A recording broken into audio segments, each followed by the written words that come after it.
Tasty बनवली. एकदम tasty आहे. थँक्यू. टेस्टी आहे, सगळं खाणार. मला ठेवणार का थोडंसं? तुझ्यासाठी 4 ठेवणार. नमस्कार मंडळी, मी आहे रेश्मा आणि तुम्ही पाहत आहात मूड अँड फूड मराठी. तर आज आपल्याला इंडस व्हॅली कडून भांडी आलेली आहेत, त्याचं अनबॉक्सिंग करायचं आहे. आणि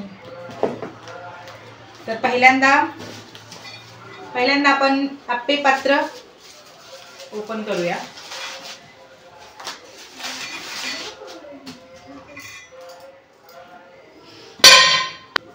तर हे बघा, मस्त असं आपलं आप्पे पात्र आलेलं आहे.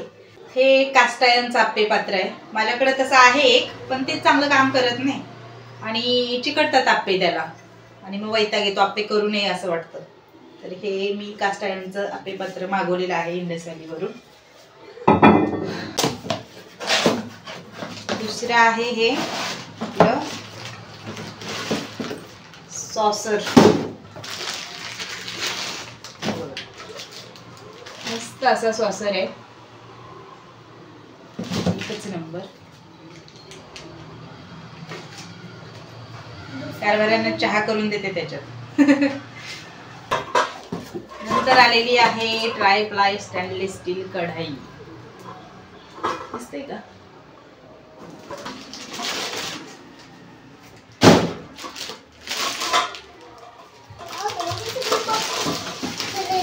बॉक्स तोडू नको बाळा, तसंच ठेव. तसंच ठेव, असू दे. हा ठीक आहे. तर हे बघा, ही एक छोटीशी मस्त कढई आलेली आहे. छान असे कान आहेत त्याचे, आणि 3 ते 4 माणसांसाठी एकदम भारी आहे. त्याला असं एक मस्त झाकण सुद्धा आहे.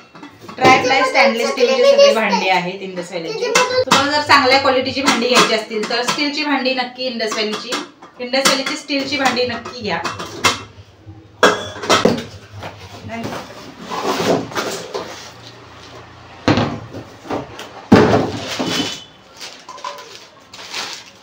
आपला इथं झाकण आहे. कढई टाईप फ्राय पॅन आहे हा. बघा, कढई असते ना त्याच्यासारखा, आणि त्याच्यावरती हे झाकण असते बघा. तर अशी भांडी आलेली आहेत मस्त. आणि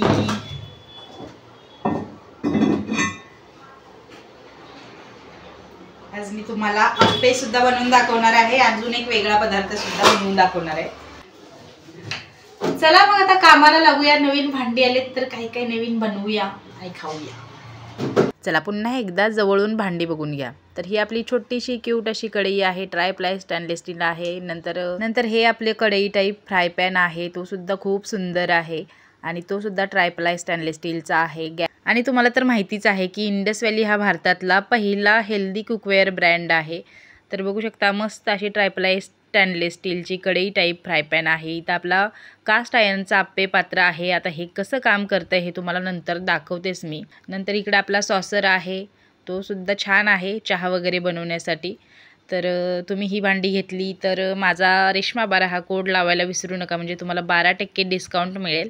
सगळ्या लिंक डिस्क्रिप्शनमध्ये आहे, त्याच्यामुळे चेकआउट करायला विसरू नका बरं का. हा आप्पे पॅन मी ग्रीन काथ्यानं घासून घेतलेला आहे, साबण लावून, आणि छान धुवून घेतलेला आहे. फक्त एवढंच, काही कांदा वगैरे त्याच्यात भाजलेला नाही, दूध आटवलेलं नाही. बऱ्याच वेळेला बिडाचं भांडं वटणीला आणण्यासाठी बरेच नाना प्रकार करावे लागतात, आणि ह्या भांड्याला तुम्ही बघू शकता भारी खाली सर्कल सुद्धा आहे, जेणेकरून गॅसवर ठेवलं तर ते हलणार डुलणार नाही. चला, उपवासाचा एक असा पदार्थ बनवूया ना, एकदम कमी तेलात होणारा, आणि तुम्हाला वाटेल की रेश्मा तू आतापर्यंत होतीस कुठे, हे आम्हाला आधी का नाही सांगितलं.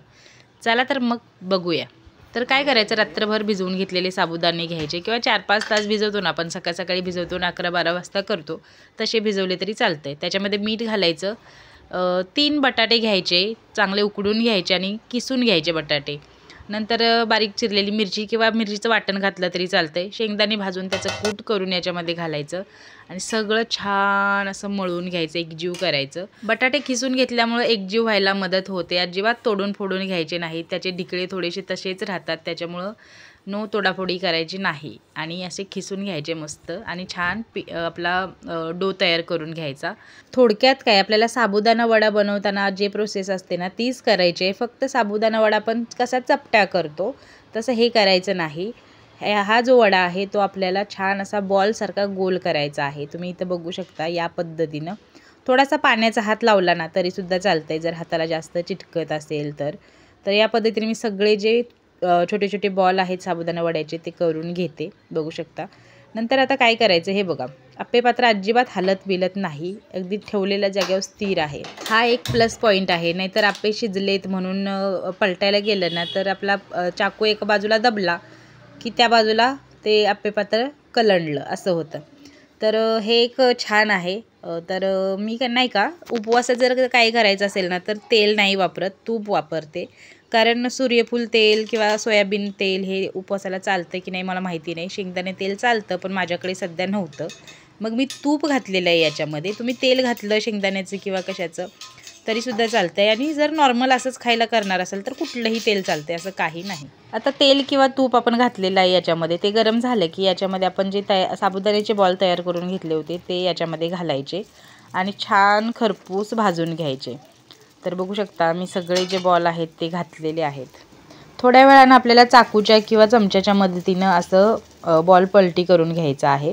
आणि बघू शकता अलगद अगदी काही चारी बाजूला चमचा न फिरवता अलगद हे सगळं हे जे बॉल आहेत ते पलटी होत आहेत. मला वाटलं चिकटतील थोडेफार, पण अजिबात चिकटलेले नाही. मला तर खूप भीती वाटत होती, कारण असे काही बिडाचे वगैरे आपण प्रकार आणले तर त्याच्यामध्ये कांदा भाजायला लागतो, दूध आटवायला लागतं किंवा त्या शेणानं सारवून तो उन्हात ठेवायला लागतं, असं काय काय बरंच करायला लागतं. त्याला मी अजिबात काहीही न करता अक्षय उड्या मारतायत त्याच्यामध्ये साबुदाणे वडे, तुम्ही बघू शकता. आणि आप्पेसुद्धा खूप छान झालेत. तुम्ही व्हिडिओ शेवटपर्यंत बघितला ना तर तुम्हाला नक्की समजेल. तर वडे चारही बाजूनी मस्त खरपूस भाजून घ्यायचे आणि आपले साबुदाणा वडे तयार आहेत. आता तुम्ही याचा आवाज पहिल्यांदा ऐका मग आपण बोलू. ऐकला आवाज? आता तुम्हाला वाटत असेल आतून कच्चा असेल, अजिबात नाही. आतून बघा एकदम पोकळ झालेला आहे, अजिबात कच्चा नाही. दही, नारळाची चटणी, शेंगदाण्याच्या चटणीसोबत तुम्ही खाऊ शकता आणि कमी तेलाचा प्रकार आहे, त्याच्यामुळे नक्की घरी ट्राय करा बरं का. आता आप्पे पात्र येणार आहे म्हटल्यावर मी आप्प्यांची तयारी आधीच केली होती. हा जो तांदूळ आहे तो कोलम तांदूळ आहे, गावावरून आईनं दिलेला आहे. त्याचा आपण भात पण बनवू शकतो, आप्पे, डोसा, इडली सगळं करू शकतो. मस्त तांदूळ आहे. आणि आप्पे, इडली, डोश्याला नाही का शक्यतो एकदम जुना तांदूळ वापरायचा, चिकट तांदूळ वापरायचा नाही. प्रमाण मी वरती दिलेलं आहे तरीसुद्धा सांगते. 3 वाटी तांदूळ घ्यायचं, 1 वाटी उडीद डाळ घ्यायची, अर्धी वाटी चण्याची डाळ आणि मूग डाळ घ्यायची, पाव वाटी साबुदाणा, पाव वाटी पोहे आणि 1 चमचाभर मेथी. मेथी मी विसरली होते, ती माझ्या लक्षात आली. मग छान धुवून याच्यामध्ये मिक्स केली, सगळं व्यवस्थित छान धुवून घेतलं आणि भिजत ठेवलं रात्रभरासाठी. दुसऱ्या दिवशी सकाळी तुम्ही बघू शकता मस्त सगळं भिजलेलं आहे, सगळं अगदी फुलून वरती आलेलं आहे. आता हे मिक्सरच्या छोट्या भांड्यात घालून छान बारीक वाटून घ्यायचं. वाटताना याच्यामध्ये पाणी ॲड करायचं नाही, एकदम पाण्याचा कमी वापर असावा, नाहीतर पातळ होण्याची शक्यता असते. तर तुम्ही बघू शकता पळीने मी हे मिक्सरच्या भांड्यामध्ये घालते, अजिबात पाणी वगैरे घेतलेले नाही. झाकण लावून छान ग्राइंड करून घ्यायचं, एकदम बारीक किंवा रवाळ टाईप. असं बारीक रवा कसा भिजल्यावर होतो तसं झालं पाहिजे या पद्धतीनं. तर सगळे तांदूळ मी असेच वाटून घेणार आहे. आता बऱ्याच वेळेला काय होतं, थंडीच्या दिवसात पीठ चांगलं आंबत नाही, तर काय करायचं, एक्स्ट्रा 2-3 तास त्याला आंबायला ठेवायचं किंवा थोडासा शिळा भात मिक्सरला ग्राइंड करून त्याच्यामध्ये मिक्स केला ना तरीसुद्धा चालते. मस्त पीठ आंबतं, अगदी सोडा बिडा काहीही घालायची गरज नाही. तर छान असं सगळं पीठ जे आहे ते तांदूळ जे आहेत ते मी वाटून घेतलेले आहेत. आता हे चांगलं मिक्स करायचं. तर मी काही भात वगैरे घातलेला नाही, मी टायमिंग सांगते तुम्हाला. मी सकाळी 8 वाजता डाळ तांदूळ भिजत घातले आणि दिवसभर छान भिजू दिले आणि संध्याकाळी 4:30-5च्या दरम्यान ते छान वाटून घेतलं आणि तेव्हा भिजत म्हणजे आंबायला ठेवलं. ते सकाळी 8-8:30पर्यंत ते छान आंबलेलं आहे, तुम्ही बघू शकता. तर एक्स्ट्रा 3 तास पीठ आंबायला ठेवलं होतं, एवढंच केलेलं आहे मी. आणि पीठ बघू शकता छान असं फुलून आलेलं आहे.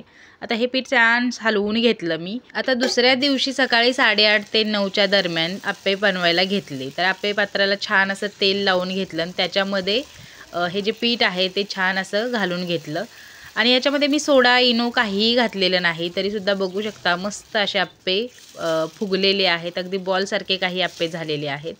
आणि एवढ्या अलगद आप्पे उलटत आहेत हे बघून मला खरंच आश्चर्य वाटलं, कारण माझं दुसरं भांडं आहे त्याला खूप चिकटतात आप्पे.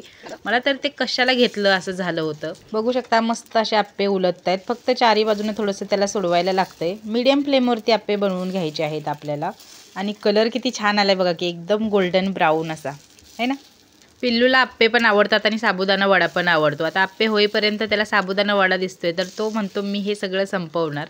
तर ऐका तो काय म्हणतोय बघा. सगळंच खाणार? एकदम टेस्टी बनवलं. एकदम टेस्टी आहे. थँक्यू. टेस्टी आहे, सगळं खाणार. मला ठेवणार का थोडंसं? तुझ्यासाठी 4 ठेवणार. 4 ठेवणार? हां. आणि मग तू किती खाणार? सगळं राहिलेलं सगळं? मी खाणार. ओके मी 3 खाणार. खा, तुला पाहिजे तेवढं खा. मी 6 खाणार. 6 आणि तुझ्यासाठी 4 ठेवणार. ठीक आहे. आप्पे होईपर्यंत गड्याने साबुदाणे वडे खाल्ले. मस्त असे गोल्डन ब्राऊन कलरचे आप्पे तयार आहेत बघू शकता. काही आप्पे बॉल सारखे झालेले आहेत. याच्यासोबत लाकडाची एक स्टिकसुद्धा मिळते. ती मला त्यांनी का दिली नाही काही समजणं झाले बाबा. असो, मी घेऊ का नको फार विचार करत होते. कधी त्या एवढ्या होलात कांदा परतत बसायचं असं मला वाटत होतं. पण घरात आल्यानंतर त्याचं वेगळंच गणित मला बघायला मिळालं. खरंच मी खूप खुश आहे. आणि बघू शकता एकदम हाताने असे आप्पे बाहेर काढते आणि एकदम बॉलसारखे. कोल्हापूरमध्ये महालक्ष्मीच्या इथं मिळतात बघा बॉलसारखे आप्पे, तसे तयार झालेले आहेत. तुम्ही याच्यामध्ये वेगवेगळ्या भाज्या जरी चिरून टाकल्या ना, कांदा, टोमॅटो, बीन्स म्हणा, गाजर म्हणा, छान चिरून टाकलं तरीसुद्धा चालतंय. मी आपलं असंच केलेलं आहे फक्त दाखवण्यासाठी की उलटतंय की नाही. मला पण चेक करायचं होतं आणि तुम्हाला पण दाखवायचं होतं. तर खरंच हे भांडं एक नंबर आहे. काहीही झंझट करायची गरज नाही. आणलं की सरळ वापरायला काढायचं. त्याच्यामुळं तुम्हीसुद्धा इंडस व्हॅलीवरून नक्की हे भांडं ऑर्डर करा. डिस्क्रिप्शनमध्ये मी सगळ्या डिटेल दिलेल्या आहेत, तिथून तुम्ही ऑर्डर करू शकता. ऑर्डर करताना रेश्मा 12 कोड लावायला विसरू नका, म्हणजे तुम्हाला 12% डिस्काउंट मिळेल. माझ्याकडे ग्रीन चटणी होती त्याच्यासोबतच मी सर्व केले. तुम्ही नारळाची चटणी, शेंगदाण्याची चटणी करू शकता. माझा उपवास होता म्हणून मी त्या काही भानगडीत पडले नाही. आता तुम्हाला अजून एक महत्त्वाची टिप देते, ते म्हणजे भांडं वापरलं ना ते घासायचं नाही. टिश्यू पेपर किंवा कॉटनच्या कपड्याने पुसायचं आणि छान प्लास्टिकच्या पिशवीमध्ये घालून तसंच ठेवायचं. आणि नेक्स्ट टाइम आपण जेव्हा ते वापरणार ना तेव्हा तुम्ही ते छान घासून घ्या. पाण्याच्या संपर्कात आलं की त्याला गंज येईल बघा. मी इकडं आप्पे बनवते तोपर्यंत आमचं पिल्लू काय करते बघा.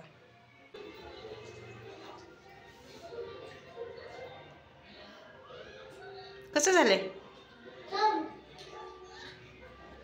टीव्ही बघत साबुदाणे वडे एन्जॉय करायचं चाललंय बघा.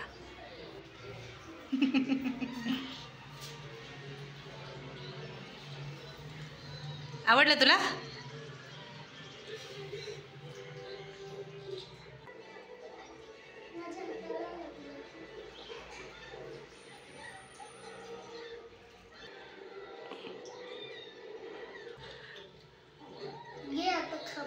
मला तू खाऊ शकतोस, तुला पाहिजे असेल अजून तर खाऊ शकतोस. नको बस. खरं तर मी कढईवर किंवा कढई टाईप फ्राय पॅन आहे ना त्याच्यावरती व्हिडिओ बनवायचं ठरवलेलं. आणि परत माझ्या डोक्यात आलं की चला हे तरी बनवून दाखवूया म्हणून. तर एवढं भारी भांडं आहे ना आप्याचं, अजिबात त्याला मी काही कांदा वगैरे भाजलेला नाही, काहीही केलेलं नाही. त्याच्यावरती फक्त मी आपला ग्रीन काथ्या असतो ना त्यानं फक्त ते घासले झाले एवढंच. आणि हे मी 1.5 वर्षापूर्वी घेतले. आजपर्यंत त्याने एकदाही चांगलं काम केलेलं नाही. कधी मी आप्पे बनवायला घेतलेत आणि कधी ते बिघडलेत असं बिघडलेले नाही असं झालेलं नाही. आणि मग काय मला बाजूवालीकडे मागायला जायला लागायचं. मी नॉनस्टिकचं घेतलं होतं पण माझी आई म्हटली की ते मला ठेव आणि तू दुसरं घे. मग मी म्हटलं हे घेऊया. मग मी बिडाचं घेतलं हे. पण त्यानं त्याचे रंगरूप दाखवले. आणि हे इंडस व्हॅलीचं जे आहे ना आपलं कास्ट आयर्नचं आप्पे पॅन एवढा भारी आहे ना, खरंच आवडला मला. हे बघा माझ्या डोळ्यांवर विश्वास बसत नाही की फर्स्ट टाइम एवढे छान आप्पे होतील. बापरे खरंच मी तर खुश आहे. मला असं हे वाटत नाही की मी ते आप्पे पॅन घेतलं याचं मला काही रिग्रेट वाटत नाही. तुम्हीसुद्धा घ्या. महाग आहे माहिती आहे थोडंसं, म्हणजे कॉमन माणसाला परवडणारं नाही आहे ते. मला पण नसतं परवडलं पण छान आहे.